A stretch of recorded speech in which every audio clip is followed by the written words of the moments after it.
형제들아, 우리가 너희에게 구하는 것은 우리 주 예수 그리스도의 강림하심과 우리가 그 앞에 모임에 관하여 혹 영어로나 혹 말로나 혹 우리에게서 받았다 하는 편지로나 주의 날이 이르렀다고 쉬 동심하거나 두려워하거나 하지 아니할 그것이라.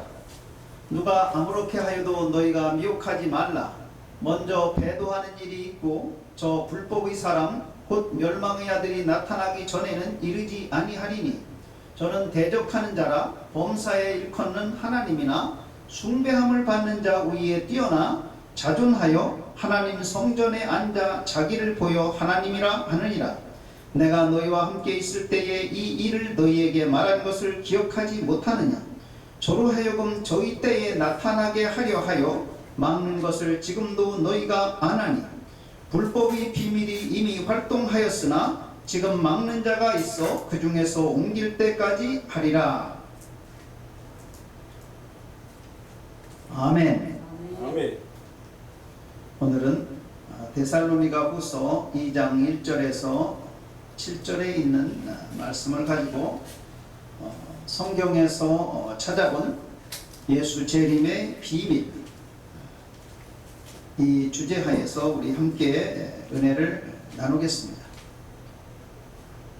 예수 재림의 비밀이라고 말을 붙이면 사실 어폐가 있는데, 왜 그럼에도 불구하고 예수 재림의 비밀, 그것도 성경에서 찾아낸 예수 재림의 비밀이라고 이렇게 제목을 붙이느냐 하면, 우리가 교회에서 통상 말씀으로 나눠지지 아니하고 설교로 우리가 잘 듣지 못하기 때문에, 그럼에도 불구하고 성경에 엄연히 나와 있고, 그리고 재림하시는 예수님에게 아주 중요한 얘기이기 때문에 이 말씀들을 찾아서 우리가 그 의미를 찾아보고 생각해 봄으로써 우리가 예수 재림을 준비하고 그리고 우리 신앙에 더욱더 깊은 신앙, 그리고 바른 신앙으로 우리가 무장해서 주께서 하늘의 초소를 마련하시고 우리를 데리러 오시는 그때에 우리가 주님 앞에서 함께 만나기 위함입니다. 그래, 오늘 이제 말씀을 우리가 생각해 보면, 형제들아, 우리가 너희에게 구하는 것은 예수 그리스도의 강림하심과 우리가 그 앞에 모임에 관해서, 지금 사도 바울은 예수 그리스도께서 내려오신 것과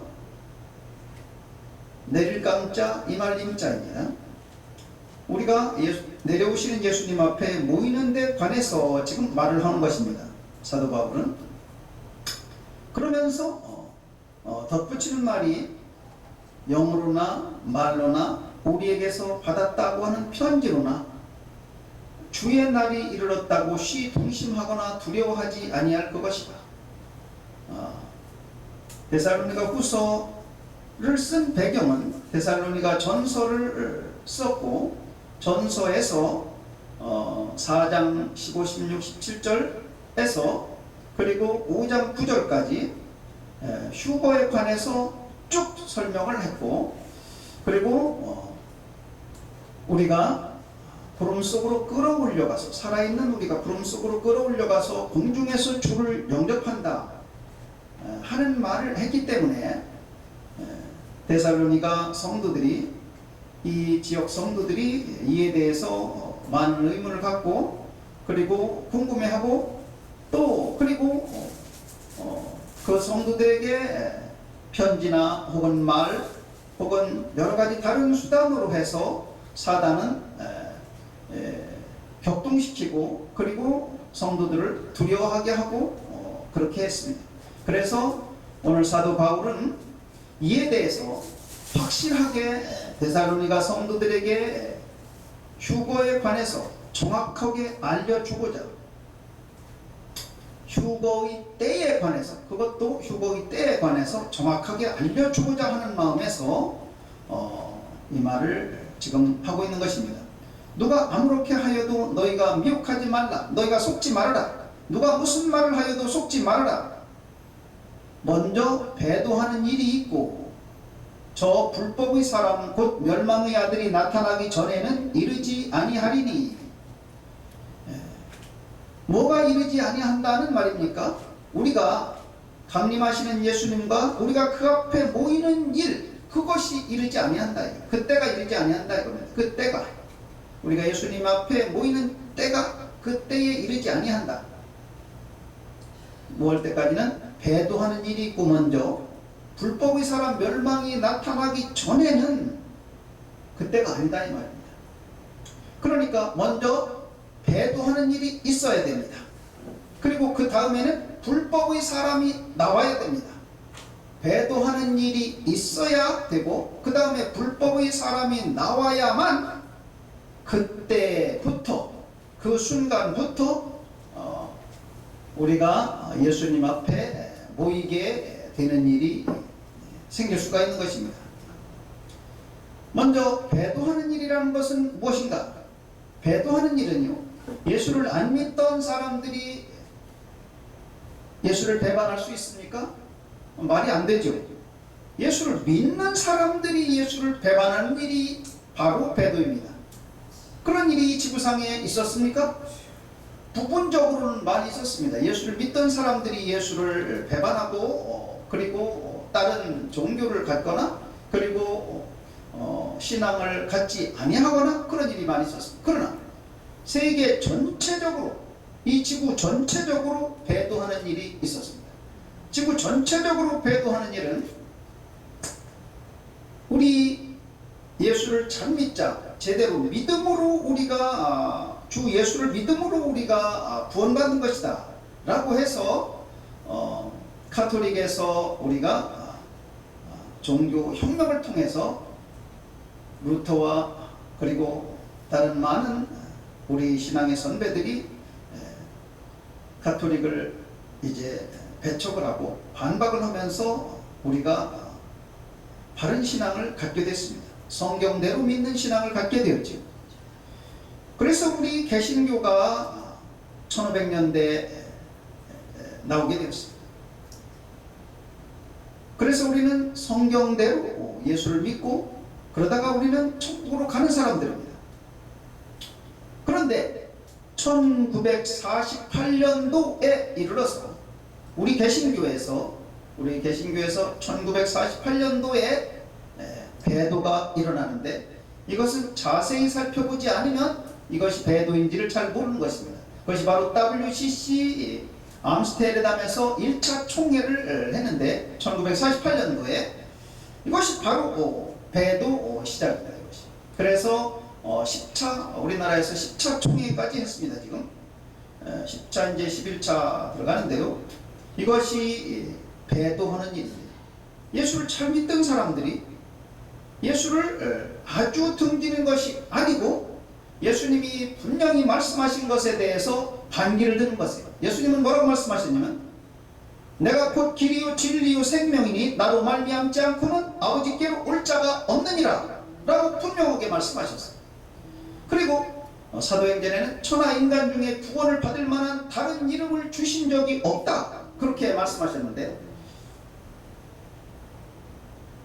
48년도 암스테르담 총회를 거친 후에 이 WCC 세계교회협의회에서는 다른 종교에도 구원이 있다. 다른 종교와 우리 함께 가자 하는 그런 모토로 해서 다른 종교와 연합을 하기 시작했고 그리고 그 결국 종착역은 어디냐 하면 한 종교로 모이는 것입니다. 기독교를 배제하고 최종 종착역은 불법의 사람을 섬기는 그런 한 종교로 떠나가게 된 것입니다. 거기서 카톨릭이 제일 앞장을 서고 우리 개신교와 그리고 불교와 원불교와 힌두교와 이슬람까지도 다 전세계 모든 종교가 무당 잡신들까지도 모두가 다 합해서 한 종교를 가지게 되는데, 그것이 바로 뭐냐면 마귀를 섬기는 종교입니다. 처음에는 각자의 종교들을 인정해 주자라고 출발하지만 나중에 이 지구 대재앙, 대환란 시대에 들어가서 적그리스도가 세계 총통의 자리에 앉게 되면 종교는 하나가 됩니다. 그리고 정치도 하나가 되고 군사도 하나가 되고 경제도 하나가 됩니다. 그리고 그 맨 종교의 수장으로는 교황이 앉게 되는 것입니다.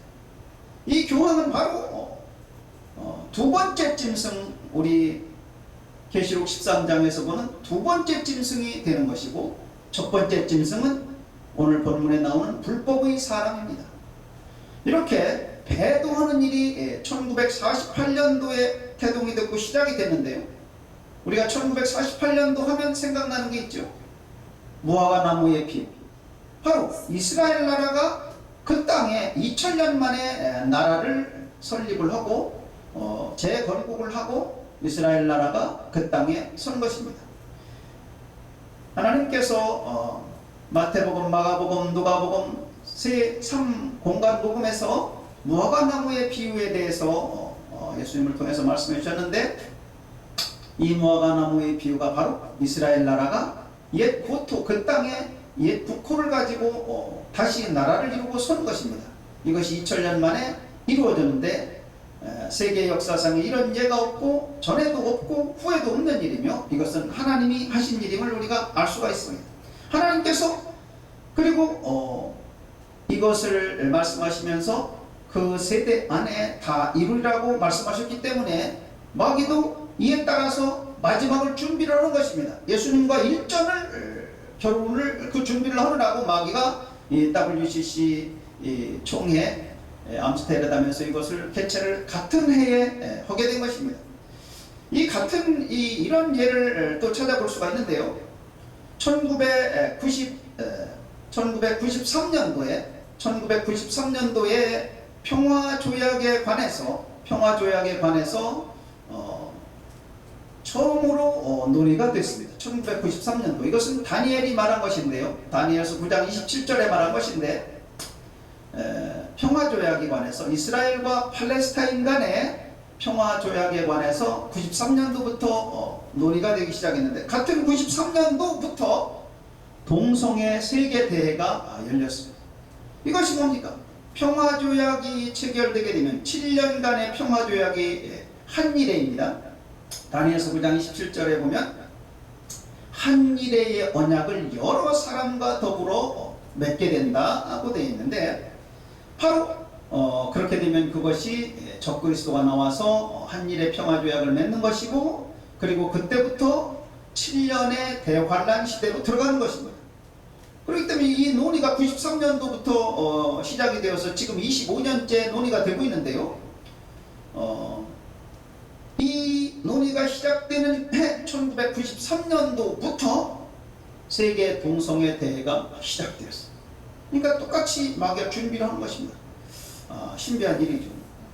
그러니까 이것을 생각해 보면 배도하는 일이 있고 불법의 사람, 멸망의 아들이 나타나기 전에는 우리가 예수님이 강림하심과 또 우리가 예수님 앞에 모이는 일에 그때가 이르지 아니한다. 그렇게 본문은 지금 되어 있습니다. 이 멸망의 아들에 관해서 우리가 생각을 해봐야 되는데요. 멸망의 아들은 영어로 보면 가룟 유다에게 적용됐어요. 멸망의 아들이라, 멸망의 자식이라고. 요한복음에서 가룟 유다에게 예수님께서 말씀하시는 내용이 멸망의 아들이라고 그렇게 예수님께서 지칭을 하셨습니다. 신비하게도 가룟 유다 속에는 마귀가 직접 들어갔습니다. 그리고 가룟 유다가 죽었는데, 성경에서는 사람들이 죽은 것을 잠잔다라고 표현을 하는데요. 예수님이 그렇게 표현하셨는데, 사도행전에 보게 되면 가룟 유다가 죽은 것에 대해서 그는 제 곳으로 갔다, 그렇게 표현을 하고 있습니다. 좀 신비한 일이죠. 가룟 유다 속에 들어갔던 마귀가 다시 적그리스도라고 하는 인물 속에 다시 나와서 그 영혼이 다시 들어가는 것이 아닌가 생각이 되는데요. 하여튼 그것은 성경에 나오지 않는 말씀입니다. 이 멸망의 아들이 누가 될 것이냐? 멸망의 아들. 이 멸망의 아들이 요한계시록 13장에서는 바다에서 나오는 짐승이라고 나와 있는데 이 자가 바로 멸망의 아들입니다. 이 바다에서 나오는 짐승에게 용이 권세를 주게 됩니다. 그래서 42달 동안 모든 권세를 다 주게 되는데, 모든 권세는 하나님으로부터 나와야 되는데 신비하게도 이 대종말 시대에, 대환란 시대에는 권세를 용이 이 짐승에게 줍니다. 바다에서 나오는 짐승에게 권세를 주니까 그 짐승이 권세를 받아가지고 모든 성도들과 싸워서 다 이깁니다. 그 용이. 우리 예수님께서 마태복음 16장에서 말씀하실 때 니들이 나를 누구라 하느냐, 베드로가 주는 그리스도시요 살아계신 하나님의 아들이십니다. 그러니까 예수님께서 내가 바요나 시몬아 내가 잘하였도다, 이것을 알게 하시는 네가 아니고 하나님께서 알게 하실 것이다. 내가 이 반석 위에 교회를 세우리니 음부의 권세가 이기지 못하리라. 예수님이 그렇게 말씀하셨어요. 자, 이 교회에 권세를 예수님께서 주셔가지고 이 교회의 권세를 마귀가 이기지 못한다 하는 것입니다. 교회가 마귀의 권세를 이긴다는 것이죠. 그런데 이제 요한계시록에 가면, 요한계시록 13장에 가면 용이 짐승에게 권세를 주니까 이 짐승이 권세를 가지고 뭡니까? 성도들을 이기는 것입니다. 성도들을 이겨요. 그런데 마태복음에 나오는 것은 교회의 권세가 음부의 권세를 이깁니다. 그런데 요한계시록 13장에 보면 짐승의 권세가 성도들을 이깁니다. 짐승의 권세가 성도들을 이겨요. 마태복음에서는 교회라고 되어 있고 요한계시록 13장에는 성도라고 되어 있습니다. 그러면 그 기간 사이에 어떤 일이 있는지를 생각해 볼 수가 있습니다. 교회는 예수 믿는 사람들의 집단입니다. 예수를 진실로 섬기는 예수님의 백성, 그리고 예수님의 신부들입니다. 예수님의 신부인 교회를 구성하는 이 교회원, 교회. 예수 믿는 사람들은 이 지구에서 하늘의 처소로 올라가 버린 것입니다. 그동안에. 그리고 남아있는 사람들 중에서 예수 믿는 사람들이 성도입니다. 그리고 그때의 유대인들이 아직까지도 그때의 예수를 아직 영접을 못합니다. 지금 부분적으로 유대인들이 예수 믿는 사람들이 한 1만 4, 5천 명 된다고 그러는데 1,400만 명 정도 되는 숫자에서 한 14,000명, 15,000명 되는데요. 이 예수 믿는 사람들의 숫자는 옛날 유대인들의 세계에서, 예수님이 오시기 전에 유대인들이 세계에서 그때의 남유다와 북이스라엘 이런 시대의 이방인들이 여호와 우리 하나님을 섬기는 그런 숫자에 불과한 것입니다. 그런 유와 같은 상황인 것입니다. 유대인들이 전체적으로 개종한 것은 뭐에 의해서냐면 산헤드린이 인정을 해야 되는 것입니다. 산헤드린이 유대인의 대표 기관이 유대인 종교의 대표 기관입니다. 한 71명 정도 되는 이 사람들이 모두가 다 인정을 해야, 이 사람들이 거기서 가부를 결정을 해서 인정을 해야지만 인정되는 것입니다. 유대인들은 유대교입니다. 유대교는 예수를 받아들이지 아니하고 인정하지 않습니다. 우리가 예수를 전하려면 아주 강력한 반대에 부딪히게 되고, 그리고 그 사람들로부터 이단 취급을 당하고 여러 가지 박해를 받게 되는 것입니다. 그 사람들은 예수를 인정하지 않으니까. 멸망의 아들에 대해서 잠시 또 생각해 본다면, 우리가 근래 오바마 전 대통령이 멸망의 아들 적그리스도라고 하는 얘기도 있고 그런 여러 설들이 있는데, 멸망의 아들은 누구여야 되느냐 하는 것을 우리가 잠시 보겠습니다. 멸망의 아들이 누구여야 되냐면, 요한복음 5장 43절에서는 예수님께서 내가 아버지의 이름으로 왔으니 너희가 나를 영접지 아니하나 만일 그가 자기 이름으로 오면 너희가 영접하리라 그렇게 말씀하고 계십니다. 자, 나는 내 아버지의 이름으로 왔음에 너희가 영접지 아니하나 만일 다른 사람이 자기 이름으로 오면 영접하리라 라고 예수님이 말씀하셨어요. 내가 그리스도인데 니들이 나를 영접지 아니한다. 그러나 다른 사람이 자기 이름으로 오면 너희가 영접하게 된다. 그렇게 예수님이 말씀하셨어요. 그러면 이 사람들이 유대인들이 기다리는 사람이 누구일까요? 유대인들이 기다리는 사람이 누구냐 하면요, 우리가 실마리를 찾을 수가 있습니다. 신명기 18장 15절에 보면 신명기 18장 15절에 보면 모세를 말하면서 이 모세와 같은 선지자를 내가 너희들에게 또 주겠다. 모세와 같은 선지자가 오게 되면 너희들은 그 사람한테 순종해라. 그런 말씀이 있어요. 내 하나님 여호와께서 너희 중 네 형제 중에서 나와 같은 선지자 하나를 너를 위하여 일으키시리니 너희는 그를 들을지니라. 바로 모세를 일러서 신명기 18장 15절에서 말씀하신 것입니다. 네 하나님 여호와께서 너희 중 네 형제 중에서 나와 같은 선지자, 모세가 지금 말하면서 나와 같은 선지자 하나를 너를 위해서 일으키시리니 너희는 그를 들을지니라 라고 말씀하셨는데요, 이 말씀을 사도행전 3장에서 다시 말씀하십니다. 사도행전 3장에서 뭐라고 말씀하시냐면, 사도행전 3장에서는 더 확실하고 더 엄밀하게 말씀하십니다. 사도행전 3장에서 3장 22절에 뭐라고 말씀하시냐면, 모세가 말하되 주 하나님이 너희를 위하여 너희 형제 가운데서 나 같은 선지자 하나를 세울 것이니 너희가 무엇이든지 그 모든 말씀을 들을 것이라. 누구든지 그 선지자의 말을 듣지 아니하는 자는 백성 중에서 멸망받으리라 하였고, 바울이 지금 이렇게 말하는 것입니다. 모세가 말하되 주 하나님이 너희를 위해서 너희 형제 가운데서 나 모세와 같은 선지자 하나를 세울 것인데 무엇이든지 너희가 그 모든 말씀을 들을 것이라. 안 들게 되면 백성 중에서 멸망을 받으리라. 이렇게까지 확언하고 있습니다. 그러니까 유대인들은 이 말에 대해서 엄청난 스트레스와 함께 이 말을 간직하고 있는 것입니다. 그래서 예수님이 오셨을 때 예수님을 받아들이지 아니하는 것입니다. 모세와 같은 선지자야 된다. 모세와 같은 선지자. 그리고 유대인들은요, 우리하고 다르게 천국에서 우리를 받아주시고 영생 복락으로 우리를 인도해 주시는 그런 분을 기다리는 것이 아니라 모세와 같은 선지자이기 때문에 이 땅에서, 지금 현재 이 땅에서 자기네 민족을 제대로 살게 해주고 자기네 민족을 전 세계 민족 중에서 가장 뛰어난 민족으로 만들어주는 사람, 그리고 그 많은 아랍 민족을 다 물리칠 수 있는 그런 민족으로 자기네 민족을 세워주는 사람, 그 사람을 원하고 있는 것입니다. 유대인들은 그 사람을 원하고 있는 것입니다.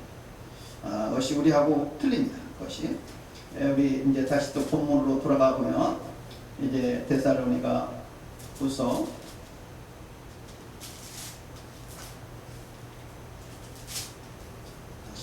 5문으로 들어가서 이 멸망의 아들은 유대인들이 모셔주고 유대인들이 환영하는 인물이어야 된다. 그것이 확실하게. 그렇지 않으면 멸망의 아들이 될 수가 없어요. 왜 그러냐면, 자, 바로 그 다음 절에 사도 바울은 뭐라고 말을 하냐면, 저는 대적하는 자라 숭배함을 받는 자 위에 뛰어나 자존하여 자기를 높여서 하나님 성전에 앉아서 자기를 보여서 하나님이라 그럽니다.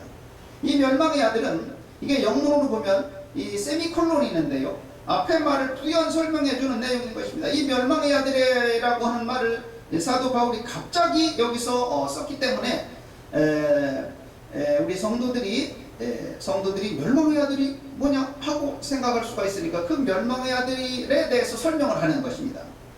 그 멸망의 아들은 뭐하는 사람이 멸망의 아들이냐면, 성전에 앉아서 자기를 높여가지고, 그리고 하나님보다 더 뛰어나다고 그러면서 내가 하나님이다 라고 그렇게 말하는 사람이다. 성경은 과거의 것도 팩트입니다. 현재의 것도 사실이고 미래의 것도 사실입니다. 사실. 멸망의 아들이 성전에 앉아서 자기를 보여가지고 내가 하나님이다 라고 하지 않으면 이 성경은 다 틀린 것이다. 전체가 다 틀린 것이 된 것이다. 전체가. 성경은 그렇게 해서 그래서 무서운 것입니다. 성경은 너무 무서운 말씀이에요. 우리가 성경에 대해서 우리가 주님께서 우리와 친구 되시고 또 주님께서 우리를 위해서 목숨을 내주시고 옆구리에 창을 맞으시고 물과 피를 다 내주셨기 때문에 우리가 친밀감으로만 대하려고 그러는데 사실은 엄청나게 무서운 말씀이에요. 성경 말씀 그대로 다 이 땅에 이루어졌고 앞으로 그대로 다 말씀 그대로 이루어지는 것이기 때문에 무서운 것입니다. 이 적그리스도가 멸망의 아들이 예수님 적그리스도라고 하면 왜 적그리스도냐면 예수님하고 적대 세력입니다. 예수님하고 정반대에 서서 예수님과 직접 맞붙어서 싸우는 존재이기 때문에 적그리스도입니다. 적그리스도. 이 적그리스도가 성전에 앉아서 자기를 보여서 하나님이라고 그런다. 그런데요, 성전이 AD 70년 이후에 없어졌잖아요. 그 땅에 성전이 없었습니다. 그러다가 그 후로 계속해서 없어졌고 지금까지 2000년 동안 없었고 그리고 이제 막 성전을 세우려고 그럽니다. 그러면 성전이 없었던 동안에는 성전이 없었냐면 우리 몸이 성전이었어요. 우리 몸이. 실제 건물 성전이 없었을 동안 우리 몸이 성전이었습니다. 우리 몸이 성전된 우리 교회가 예수님께서 하늘의 초소를 마련하시고 이제 우리를 데리러 오시는 요한복음 14장 1절에서 2절 3절 4절까지 말씀 있는 하늘의 초소를 마련하시고 너희를 위해서 초소를 마련하러 가노니 가서 내가 너희를 위해서 초소를 마련하면 내가 다시 와서 너희를 내게로 영접하여 나 있는 곳에 너희도 있게 하리라. 그 말씀대로 공중으로 내려오셔서 우리 몸을 변화시키셔서 하늘의 초소로 데려가 버리시면 우리는 이 지구상에는 이 몸된 교회는 없어요. 우리 몸 성전, 그리스도인의 몸 성전 없어져 버리고 그때는 뭐가 있느냐면 다시 또 건물 성전이 있는 것입니다. 우리 몸 성전이 있기 전에는 어땠어요? 건물 성전이 있었잖아요. 건물 성전이. 예루살렘에 건물 성전이 있었습니다. 그리고 우리 몸 성전이 시대가 있었고 이제 우리 몸 성전이 떠나가 버리고 하늘 초소로 들어가면 그 다음에 이번에 건물 성전이 또 나오는 것이에요. 그리고 이 건물 성전 때에 종말이 되는 것입니다. 건물 성전 때 종말이 되는 것입니다. 그리고 이 건물 성전을 지키기 위해서 90년대서부터 이스라엘 사람들은 갖은 노력을 다 하고 있어요. 이 건물 성전을 지키기 위해서 모든 성전을 지을 준비가 다 되어 있습니다. 다 되어 있는데 그런데 아랍권과 즉 팔레스타인과의 협상이 안 되기 때문에 그 자리에 건물 성전을 지을 자리에 솔로몬 성전이 옛날에 있었는데 그 자리가 지금 알락사 사원이 있어요. 이 아랍 사람들의 세 번째 성지입니다. 마호메트가 거기서 승천했다고 그러는데 그 사람들은요, 우리 목사님들 중에서도 이 알라신이 우리 하나님이라고 그러는 잘못된 생각을 가지시는 분들이 들어 있었는데 이건 아주 잘못된 것입니다. 알라신은 마귀입니다. 알라신은 마귀예요. 그것을 우리가 잘 알아야 됩니다. 그리고 그 사람들이 숭배하는 것은 다 초생딸이 있어요. 아랍 사람들의 국기는 전부 다 초생딸이 있습니다. 초생딸이라고요. 이게 바로 아스타롯을 섬기는 거예요. 아스타롯, 이스터, 이시스, 이스터, 아스타롯. 성경에 나오는 바알과 함께 나오는 그 여신입니다. 그 여신. 우리가 그것을 잘 생각을 해야 되고요. 이 멸망의 아들이 나타나기 전에는 우리가 이르지 아니한다. 예수님이 공중에 강림하시고 하늘 첫으로 만들어 놓으시고 우리가 그 앞에 모이는 일이 없다. 멸망의 아들이 나와야 된다 이거예요. 그런데 멸망의 아들이 나오는 것에 대해서 쭉 설명을 하면서 그 멸망의 아들은 성전에 앉아서 건물 성전에 앉아서 자기를 높여가지고 자기가 하나님이라고 그런다. 그 사람이 바로 멸망의 아들이다. 그런데 5절에 보면요, 내가 너희와 함께 있을 때에 이 일을 너희에게 말한 것을 기억하지 못하냐? 저로 하여금 저희 때에 나타나게 하려 하여 막는 것을 지금도 너희가 안 하니 불법의 비밀이 이미 활동하였으나 지금 막는 자가 있어 그 중에서